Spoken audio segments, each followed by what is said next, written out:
आज शनिवार का दिन है जिस दिन अपन इस दरिद्रता से मिलने के लिए पीपल के पेड़ के नीचे आए हैं।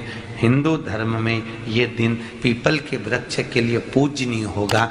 जो भी शनिवार के दिन पीपल के वृक्ष की पूजन करेगा, दूध चढ़ाएगा या मिष्ठान का भोग लगाएगा, लक्ष्मी और नारायण उसके घर में प्रवेश कर जाएगा। लक्ष्मी और नारायण उसके घर में प्रवेश करेगा। इसलिए नियम बनाया। कौन से दिन का? शनिवार। लक्ष्मी जी बोली, नारायण आपने तो एक दिन का वार लिख दिया। शंकर जी ने 7 वार बनाए हैं, रविवार, सोमवार, मंगल, बुध, गुरु, शुक्र और शनि। ये शिव जी ने बनाया। अब एक दिन आपने अपना बना लिया, बाकी के दिन अगर कोई इस पीपल के वृक्ष के नीचे आएगा और यहाँ तो दरिद्रता बैठी है तो उसका क्या होगा? भगवान नारायण बोले, सुन दरिद्रता, तेरे से एक विनती है, अगर कोई भी मनुष्य इस पीपल के पेड़ के नीचे अगर 7 दिन में आता है और उसके हाथ में अगर कोई सामग्री होती है तो तू उसके घर में प्रवेश नहीं करेगी। नियम है पीपल के वृक्ष का, या तो पानी का लोटा लेकर जाओ, कुंकू का चोपड़ा लेकर जाओ, शक्कर लेकर जाओ, या पेड़ के नीचे चींटी को डालने के लिए आटा ले जाओ, पर खाली हाथ पीपल के वृक्ष के नीचे कभी मत जाओ, कभी नहीं जाओ। खाली हाथ जाओगे तो दरिद्रता तुम्हारे घर में प्रवेश करेगी। दरिद्रता उठकर खड़ी होकर बोली, नारायण तुमने अपनी मनमानी करी है, एक दिन मुझे भी मेरा चाहिए। भगवान ने कहा, बोल कौन सा दिन चाहिए? दरिद्रता कहती है, रविवार के दिन इस पीपल के वृक्ष के नीचे मैं दिन भर नृत्य करूं, इसमें रहूं, और जो यहाँ आए रविवार को मैं उसके घर में प्रवेश करूं। भगवान ने कहा, ठीक है। दरिद्रता, रविवार का दिन एक ऐसा दिन रहेगा जिस दिन तू इस पीपल के वृक्ष के नीचे नृत्य करेगी और जो आएगा इस पीपल के वृक्ष के नीचे तो उसके साथ प्रवेश करेगी। मैंने तुझे वर दिया। इसलिए हमारे यहाँ केवल पीपल का वृक्ष अगर दीवार में भी लग जाता है ना, किसी की फैक्ट्री की दीवार में, किसी के घर की दीवार में पीपल का वृक्ष अगर लग जाता है, पीपल का पौधा लग जाता है, उसको कितना भी तोड़ लो वो वापस लग जाएगा। फिर तोड़ोगे फिर लग जाएगा। अगर पीपल के पौधे को तोड़ना है तो केवल रविवार का दिन एक नींबू, एक मिर्ची और बमूल का कांटा, ये 3 चीजें रखने के बाद में आधे घंटे बाद रविवार के दिन पीपल के पेड़ को उखाड़ कर फेंक दो। दूसरी बार कभी पीपल दीवार में लगता ही नहीं, कभी नहीं लग सकता। केवल एक रविवार का, केवल एक संडे, इतवार का। घर में दीवारों पर अगर पीपल लग भी गया है, इसलिए पीपल के वृक्ष को उखाड़ने का, अगर घर में पीपल लगा हुआ है या पीपल का पौधा हमारे घर में लग गया, उसको उतारना, निकालना, लगाना, तो पीपल के वृक्ष को अगर निकाला जाता है तो रविवार के दिन, और अगर पीपल के वृक्ष को कहीं लगाया जाता है तो सोमवार के दिन या मंगलवार के दिन, बुधवार के दिन, इन दिनों में लगा सकते पीपल के वृक्ष कहीं लगाना। शनिवार का दिन एक ऐसा दिन होता है जिस दिन पीपल के वृक्ष को कहीं जाकर लगाया नहीं जाता, क्योंकि शनिवार के दिन पीपल के वृक्ष के नीचे लक्ष्मी रहती है। हम अपने हाथों से अगर पीपल का वृक्ष किसी दूसरी जगह पर शनिवार को रोपित करते हैं तो हमारे घर की लक्ष्मी अपने घर से छिन्न होकर चली जाती है। इसलिए शनिवार के दिन पीपल लगाया नहीं जाता, किसी के घर जाकर उसको वापस पलटा नहीं जाता। लग गया उसको डर। प्रभु मेरी धर्म पत्नी को कहाँ रखूं आप बताओ? वो तो जहाँ यज्ञ होता है, अनुष्ठान होता है, दान होता है, पुण्य होता है, सत्कर्म होता है, वहां जाने को तैयार नहीं। अब करूं क्या? भगवान ने बोला, एक काम करो। दुर्वासा जी बोले, जिसके यहाँ रात्रि में बर्तन झूठे पड़े रहते हो उसके घर में इस दरिद्रता को लेकर तुम प्रवेश कर जाना। जिसके यहाँ रात्रि में बर्तन झूठे पड़े हो वहां लेकर प्रवेश कर जाओ। दूसरी जगह दुर्वासा जी बोले, जो स्त्री घर में दोपहर के समय पर सो रही हो उसके घर में इसको लेकर प्रवेश कर जाइए। जो स्त्री दोपहर के समय में घर पर सो रही हो इस दरिद्रता को लेकर प्रवेश कर जाइए। तीसरा, जिसके यहाँ पर दरवाजे पर कांटे वाले पौधे लगे हों उस घर में इस दरिद्रता को लेकर प्रवेश कर जाइए। दरिद्रता, कितनी सुंदर बात कही है। दाता और विधाता, कौन कौन? दाता और विधाता। लक्ष्मी और दरिद्रता के सगे भाई हैं। कौन कौन? दाता और विधाता। दाता को फिटकरी प्रिय है, विधाता को नमक प्रिय है।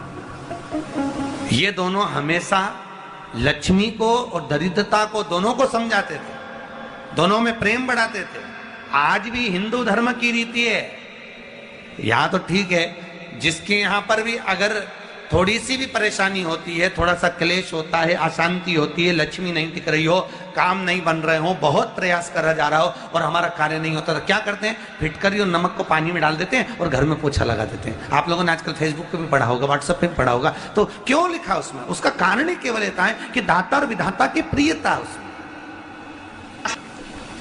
माता ख्याति के जो 4 बच्चे हुए, इसमें जो 2 लड़के हैं, दाता और विधाता, उसकी प्रियता उसमें, उसकी पूर्णता उसमें। अब दुर्वासा जी बोले अपनी धर्म पत्नी को वहां लेकर, जहां कांटेदार पौधे लगे हों वहां पर लेकर प्रवेश कर जाइए। कांटेदार पौधों में उस दरिद्रता का निवास हो गया। कितना विचित्र कथा यहां वर्णन करी है।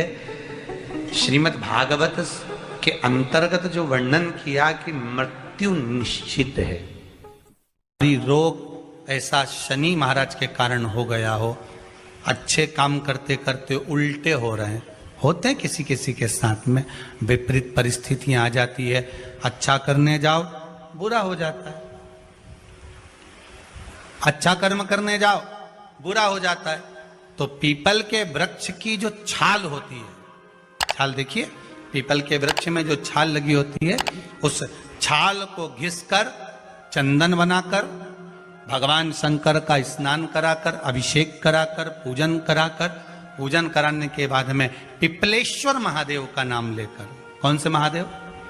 पिपलेश्वर महादेव का नाम लेकर वो जो घिसी हुई छाल होती है, उस छाल का तिलक भगवान शंकर को लगा लो और उसी का थोड़ा सा भाग अपने कंठ पर, मस्तक पर लगाना प्रारंभ कर दो। धीरे धीरे जो विपरीत दशा है वो सुधरना प्रारंभ हो जाती है। पर नाम याद रखना, पिपलेश्वर। काशी में जो शिव जी की स्थापना कौन ने करी? काशी में जो शंकर भगवान बैठे उनकी स्थापना करी थी शनि महाराज ने। किसने करी थी? शनि महाराज ने। क्योंकि भगवान शनि महाराज को उनकी माता के द्वारा श्रापित हो गए और शनि महाराज कांपने लगे। शनि महाराज कांपते कांपते, मैं जाऊं तो जाऊं कहां, करूं तो करूं क्या? महाराज, शनि महाराज दौड़े और दौड़कर भगवान भोलेनाथ के पास पहुंचे। हे शंकर, त्रिकालदर्शी, कैलाशी, अविनाशी, कृपा करिए बाबा भोलेनाथ, कृपा करो। क्योंकि दुनिया में 33 करोड़ देवी देवता हैं जिनको शनि लग सकता है, केवल एक, किसको छोड़कर? शिव को छोड़कर। राम जी को शनि लगा तो 14 वर्ष वनवास चले गए। कृष्ण को शनि लगा तो मथुरा छोड़कर द्वारका चले गए। शनि लगा। हनुमान जी को शनि लगा तो गुफा में बैठकर राम राम जपना पड़ा। शनि सबको लगता है, केवल शनि नहीं लगता तो एक मेरे महादेव को, मेरे भोले बाबा को नहीं लगता।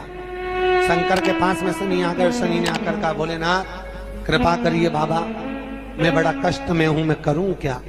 बाबा भोलेनाथ ने कहा, जा गंगा जी के तट पर काशी में जाकर एक शिवलिंग की स्थापना कर, उसकी आराधना कर और तेरा शरीर ठीक हो जाएगा, कष्ट नहीं भोगेगा। शनि महाराज ने काशी में जाकर शिव जी की स्थापना करी।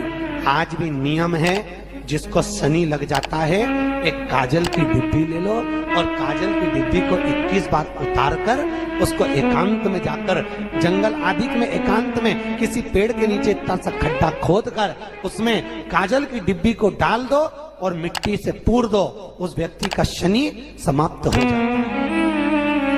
काशी विश्वनाथ का नाम लेकर काजल की डिब्बी को 21 बार उतार कर अगर काशी विश्वनाथ का नाम लेकर शनि वाले व्यक्ति को अगर पेड़ के नीचे दबा दे, शनि समाप्त, शनि उसको परेशान नहीं कर सकता। काशी कितनी मूलता है, उस क्रम को देखिए। भगवान शंकर पर विश्वास रखकर एक एक पल, एक एक घड़ी, एक एक समय, एक एक नक्षत्र का शिव महापुराण में वर्णन है। यहां तक शास्त्र कहता है कि पीपल के वृक्ष की जब भगवान शिव रचना करे, पीपल के वृक्ष की जब रचना करी गई तो उस पीपल के वृक्ष में भी कौन सा समय किसका है ये शिव महापुराण वर्णन करती है। सुबह 4 बजे से लेकर 7:30 बजे तक पीपल के वृक्ष में ब्रह्मा जी का वासा होता है।